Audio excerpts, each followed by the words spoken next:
अध्याय 14 बृहत्तर भारत अथवा भारतीय संस्कृति का प्रसार अर्थात greater India extension of Indian culture.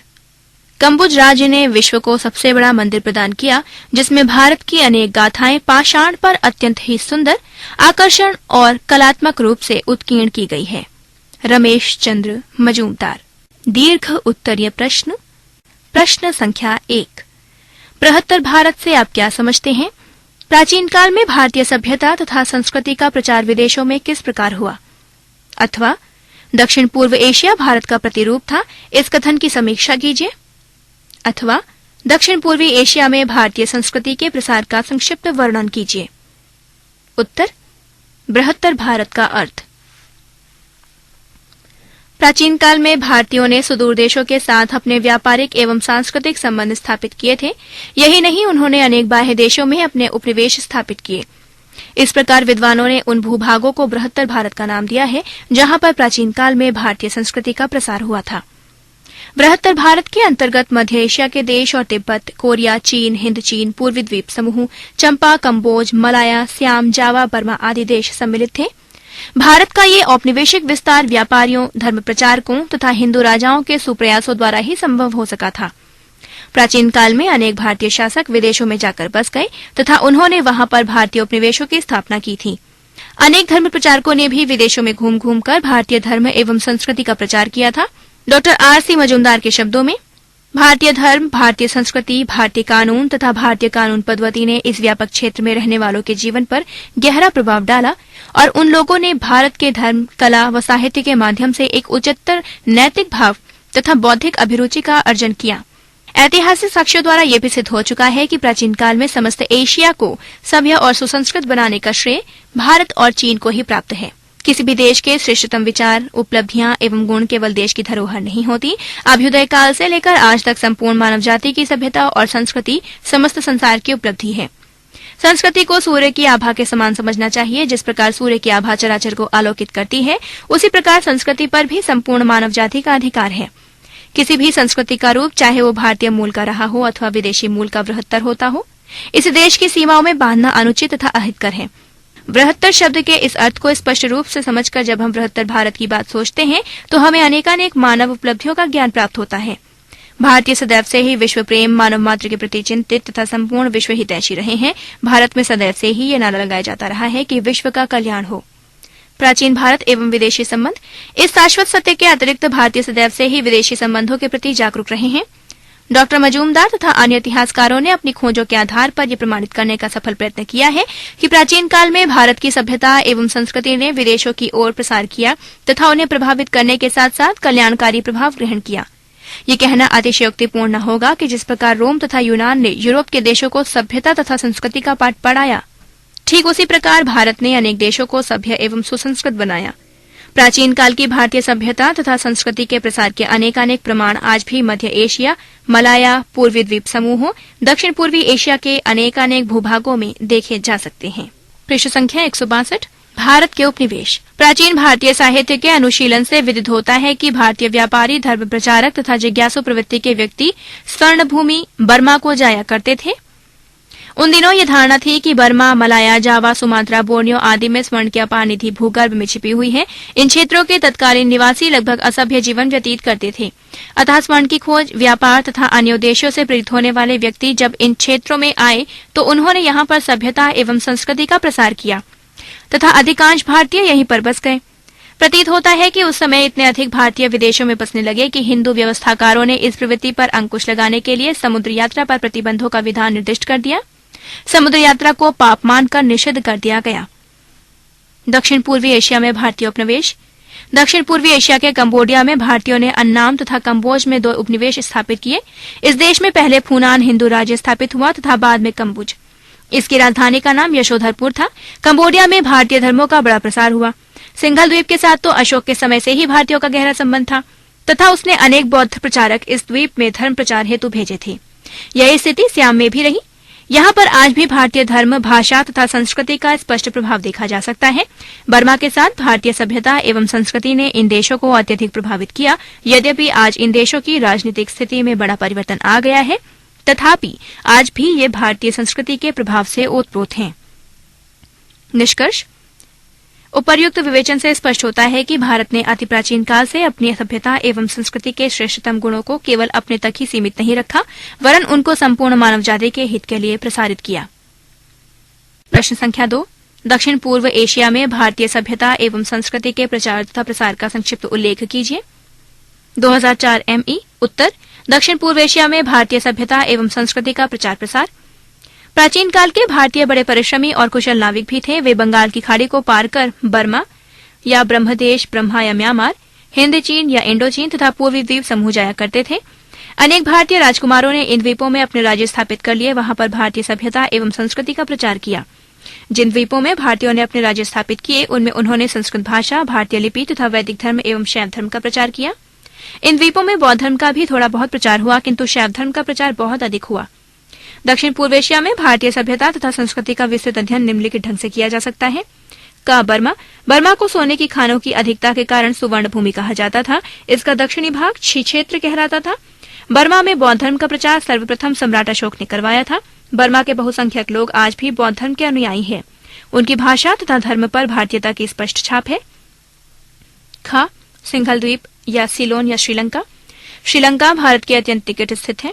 अत्यंत प्राचीन काल से सिंघल द्वीप का भारत से घनिष्ठ संबंध रहा है। सिंघल द्वीप में भारतीय उपनिवेश की स्थापना 6वीं शताब्दी ईसा पूर्व में काठियावाड़ के राजा विजय के नेतृत्व में हुई।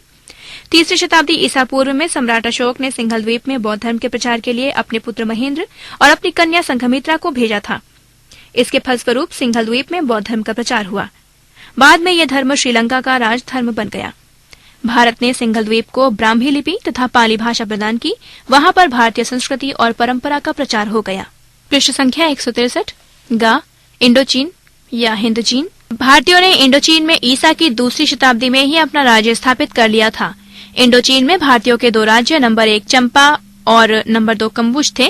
चंपा में श्रीमान ने अपना राज्य स्थापित किया था। चंपा के राजाओं में भद्रवर्मा सबसे अधिक शक्तिशाली था, जो 380 ईस्वी में सिंहासन पर बैठा था। वो शिव का उपासक था। उसने कई शिव मंदिरों का निर्माण कराया। चंपा में अनेक हिंदू राजवंशों ने कई शताब्दियों तक राज्य किया। कंबुज। कंबुज को हिंदी में कंबोडिया और चीनी भाषा में फूनान कहते हैं। इस राज्य की स्थापना दक्षिण भारत में कौटिल्य नामक ब्राह्मण ने की थी। डॉक्टर रामप्रसाद त्रिपाठी के अनुसार इस राज्य का संस्थापक कंबू था। यशोवर्मन प्रथम और सूर्यवर्मन द्वितीय इस राज्य के सबसे अधिक शक्तिशाली शासक थे। कंबुज पर भारतीय सभ्यता तथा संस्कृति का बहुत बड़ा प्रभाव था। यहाँ पर सबसे पहले शैव धर्म का प्रचार हुआ। शिव की पूजा शिव मूर्ति तथा शिवलिंग दोनों रूपों में की जाती थी। शिव के साथ उनकी पत्नी की भी पूजा की जाती थी, जिन्हें उमा, भवानी, गौरी आदि के नामों से पुकारा जाता था। मलाया प्रायद्वीप में हिंदू राज्य की स्थापना शैलेंद्र नामक व्यक्ति ने की। इस साम्राज्य के अंतर्गत सुमात्रा, जावा, बाली और बोर्नियो आदि द्वीप भी सम्मिलित थे। इस राज्य के शासक महाराज की उपाधि धारण करते थे। इनके पास एक प्रबल नौसेना थी, जिसकी सहायता से वे चंपा तथा कंबुज के राज्यों पर छापा मारा करते थे। शैलेंद्र वंश के शासक बौद्ध धर्म की हीनयान संप्रदाय के अनुयायी थे। इन्होंने बहुत से स्तूपों, मंदिरों तथा मूर्तियों का निर्माण कराया। जावा में हिंदू राज्य की स्थापना ईसा की 4वीं शताब्दी में ही हो गई थी। बाद में मलाया के शैलेंद्र वंश ने जावा को जीत लिया। 9वीं शताब्दी में जावा पुनः स्वतंत्र हो गया। 13वीं शताब्दी के अंतिम चरण में विजय नामक व्यक्ति ने यहाँ पर एक नए राजवंश की स्थापना की। यहाँ पर कई वर्षों तक हिंदू राज्य रहा। जावा से एक संस्कृत लेख शक संवत 654 का मिला है, जिसमें वहां के राजा की तुलना रघु से की गई है।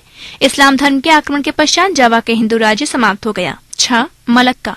15वीं शताब्दी में जावा के एक हिंदू सामंत ने मलक्का में हिंदू राज्य की स्थापना की। थोड़े ही दिनों में ये एक शक्तिशाली राज्य बन गया और मलक्का बहुत बड़ा व्यापारिक केंद्र हो गया। इस वंश के दूसरे राजा ने इस्लाम धर्म स्वीकार कर लिया। इस प्रकार मलक्का का हिंदू राज्य इस्लामी राज्य बन गया। बाली द्वीप जावा के सन्निकट है। ये राज्य प्रायः जावा के अधीन ही था। जब जावा में इस्लाम धर्म की स्थापना हुई, तब जावा के राजा बाली द्वीप आ गए और यहीं शासन करने लगे। बाली में अभी हिंदू संस्कृति और सभ्यता का प्रचार है। बोर्नियो द्वीप में हिंदू राज्य की स्थापना ईसा की 4वीं शताब्दी में हुई थी। बोर्नियो में आज भी हिंदू सभ्यता तथा संस्कृति का प्रचार है और मंदिरों में हिंदू देवी देवताओं की मूर्तियों की पूजा आज भी होती है। निष्कर्ष: उपर्युक्त वर्णन से स्पष्ट है कि दक्षिण पूर्वी एशिया भारतीय संस्कृति एवं सभ्यता से अत्यंत प्रभावित रहा। भारत में पृथ्वीराज चौहान और कन्नौज नरेश जयचंद की पराजय के पश्चात इस्लाम धर्म का प्रभाव दक्षिण पूर्व एशिया पर भी पड़ा। इस्लाम धर्म के आक्रामक प्रसार के कारण इन प्रदेशों के हिंदू राज्य एक एक करके नष्ट होते चले गए। लघु उत्तरीय प्रश्न।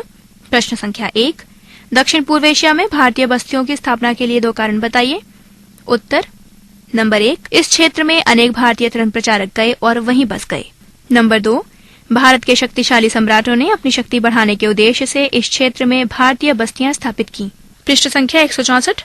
प्रश्न संख्या 2, भारतीय उपनिवेशीकरण का दक्षिण पूर्व एशिया पर क्या प्रभाव पड़ा? केवल 2 प्रभावों का उल्लेख कीजिए। उत्तर, नंबर 1, इस क्षेत्र में भारतीय साहित्य, भाषा, कला, दर्शन और धर्म का प्रसार हुआ। नंबर 2, व्यापार की वृद्धि से लोगों की आर्थिक दशा सुधरी। प्रश्न संख्या 3, प्राचीन काल में एशिया को भारतीय संस्कृति और सभ्यता का प्रमुख केंद्र क्यों कहा जाता था?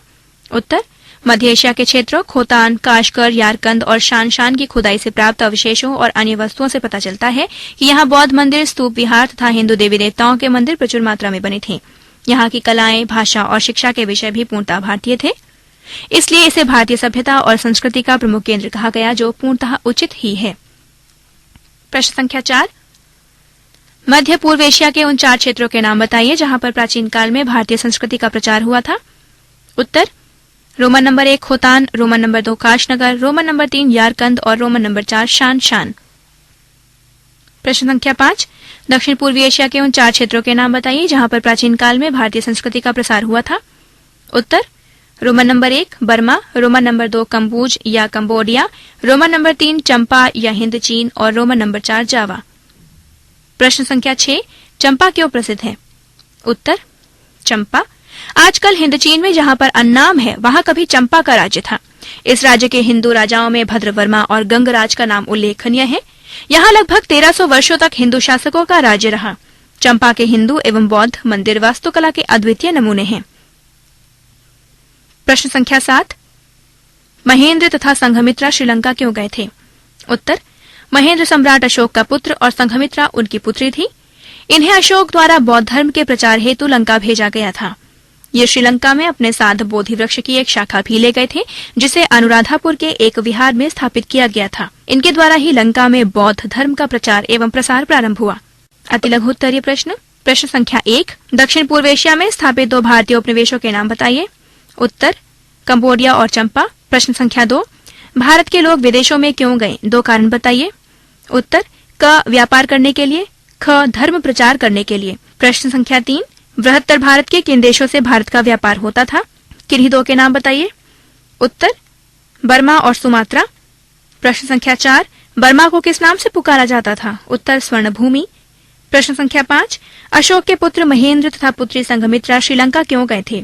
उत्तर, महेंद्र तथा संघमित्रा बौद्ध धर्म का प्रचार के लिए श्रीलंका गए थे। प्रश्न संख्या 6, फुनान को हिंदी भाषा में क्या कहा जाता था? उत्तर, कंबोडिया। पृष्ठ संख्या 165। प्रश्न संख्या 7, मलाया में हिंदू राज्य की स्थापना किसने की थी? उत्तर, शैलेंद्र ने। बहुविकल्पीय प्रश्न। प्रश्न संख्या 1, महेंद्र और संघमित्रा बौद्ध धर्म का प्रचार करने किस देश में गए थे? विकल्प इस प्रकार हैं: क श्रीलंका, ख चंपा, ग कंबोज, घ बाली। सही उत्तर है क श्रीलंका।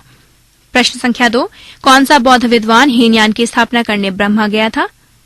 विकल्प इस प्रकार हैं: क अश्वघोष, ख बुद्ध घोष, ग वसुमित्र, घ महेंद्र। सही उत्तर है ख बुद्ध घोष। प्रश्न संख्या 3, बुद्ध घोष श्रीलंका से ब्रह्मा कब गए थे? विकल्प इस प्रकार हैं: क 450 ईस्वी, ख 640 ईस्वी, ग 570 ईस्वी, घ 712 ईस्वी। सही उत्तर है क 450 ईस्वी। प्रश्न संख्या 4, कंबुज साम्राज्य का संस्थापक कौन था? विकल्प इस प्रकार हैं: क शैलेंद्र, ख कंबू, ग सोम शर्मा, घ यशोवर्मा। सही उत्तर है ख कंबू। प्रश्न संख्या 5, भद्रवर्मा किस राज्य का शासक था? विकल्प इस प्रकार हैं: क चंपा, ख कंबुज, ग बाली, घ मलक्का। सही उत्तर है क चंपा। पृष्ठ संख्या 166।